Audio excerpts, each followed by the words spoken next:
What's up, guys? Welcome back to the What to Do channel. Today is just a service tip. This is more or less likely for new turf mechanics or people that are mechanics with establishments that have fleets of machines and you're constantly maintaining them. I am going to give you the very one secret that is going to cut down on your workload 100%. Here it comes. Wait for it. Boom. That's right. Grease. When these machines go out on a daily basis, they are put under heavy stress, okay? And there's lots and lots of moving parts, and there's probably 1,000 grease fittings on these machines. But, not gonna lie, when I first started out as a mechanic, after I would be done doing a job, I would look at the machine and say, okay, I probably should grease this, but man, there's 1,000 fittings, and it's gonna take me 15-20 minutes to go grease all this, and then I would say, I'm sure it's fine, we'll get it another time, and we would send the machine out. Well, here's the problem, and it's going to bring you more, it's going to cause you more work down the road. Now, if you're just starting out as a turf mechanic, you need to know that these rollers and changing the bearings, it's not fun, okay? It's not super easy. It's a pain in the butt.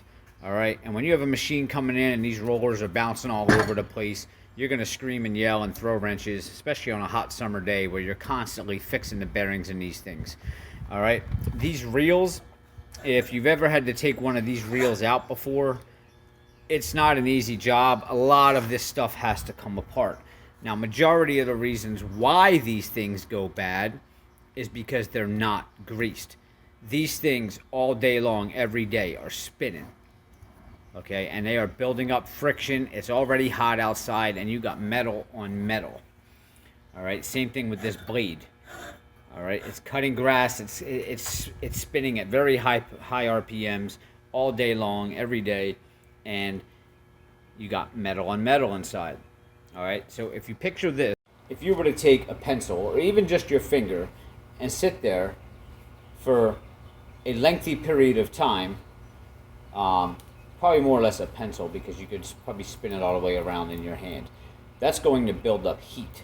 And after a while, it's going to start to burn your hand. Now take the pencil, put it in some grease, and do that. And you'd probably be able to do it for days, right? So same thing with these parts. It's worth it to take the extra 15-20 minutes out and hit all of these grease fittings. Because what that's going to do, I'm telling you, you will go through the entire year without even having to mess with any of this stuff. But if you don't take the time out and grease everything on these machines, you're going to spend your entire season replacing bearings, replacing reels, reel bearings, and shafts, all kinds of moving mechanisms on these machines. And you're creating so much work for you. Not only that, you're going to be costing your establishment a ton of money by having to constantly replace all these parts.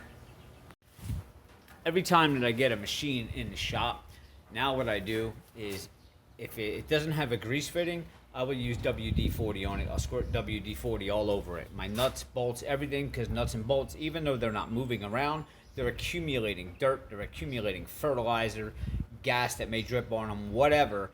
And when you're trying to take something apart and a bolt strips out or breaks off inside the machine, it just causes more work for you later on down the road. So I would make grease and WD-40 your best friend. Mechanisms, throttle cables, everything. Squirt some WD-40 down there.